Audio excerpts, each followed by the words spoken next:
Andrew Carnegie's story is one of ambition, transformation, and redemption. Born in 1835 in Dunfermline, Scotland, he grew up in a small home where poverty was a daily reality. His father was a weaver whose work was destroyed by the arrival of industrial machines, and his mother struggled to keep the family alive. When Andrew was 13, his parents made a bold decision to leave Scotland for America in search of a better life. They arrived in Allegheny, Pennsylvania, with little more than hope and determination. In the beginning, Andrew worked long hours in factories, earning barely enough to survive. He cleaned bobbins in a cotton mill for a few cents a day and endured harsh conditions that tested his spirit. But even then, he had a fire inside him, a desire to rise above poverty.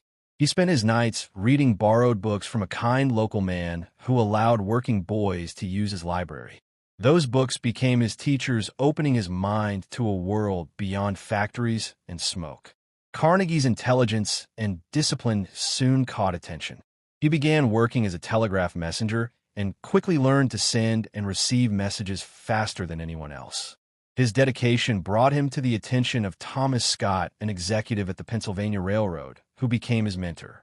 Under Scott's guidance, Andrew learned about business management and investment. By the age of 24, he had become one of the youngest railroad superintendents in the country. He started investing his small savings into new opportunities, including oil and iron. His bold choices paid off, but his greatest achievement came when he entered the steel industry. Carnegie understood that steel was the future, that it would build the modern world, its bridges, railways, and cities.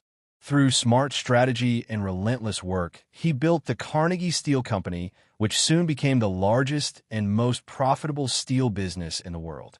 By the 1880s, Andrew Carnegie was one of the richest men alive.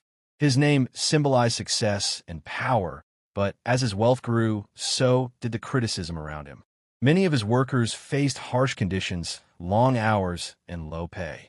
The infamous Homestead Strike of 1892 exposed the dark side of his empire, showing the cost of unchecked ambition. The event deeply affected him and made him question what kind of man he wanted to be remembered as. That turning point awakened something within him. He began to realize that wealth meant responsibility and that money had no meaning unless it was used for the greater good.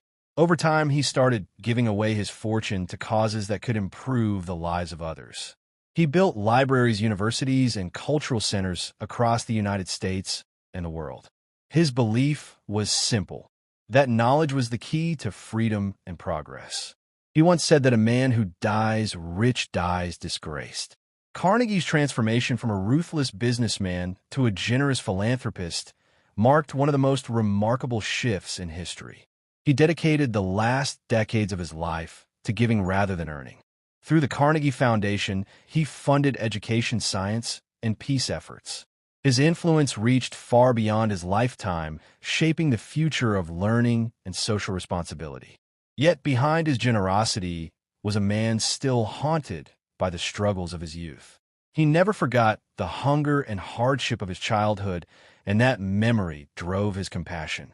He wanted every child to have the chance he almost never had, to learn to dream and to rise above their circumstances. Andrew Carnegie's story is not just about money, but about the moral evolution of a man who learned that success means little without humanity. His life stands as a lesson that true greatness is not measured by what you have, but by what you give. He proved that even the hardest hearts can find purpose in kindness, and that redemption is possible for anyone willing to change. From a poor boy in Scotland to one of the richest men in the world, and finally to a giver who transformed lives through his generosity, Andrew Carnegie's journey remains a timeless reminder that wealth gains meaning only when it serves the world.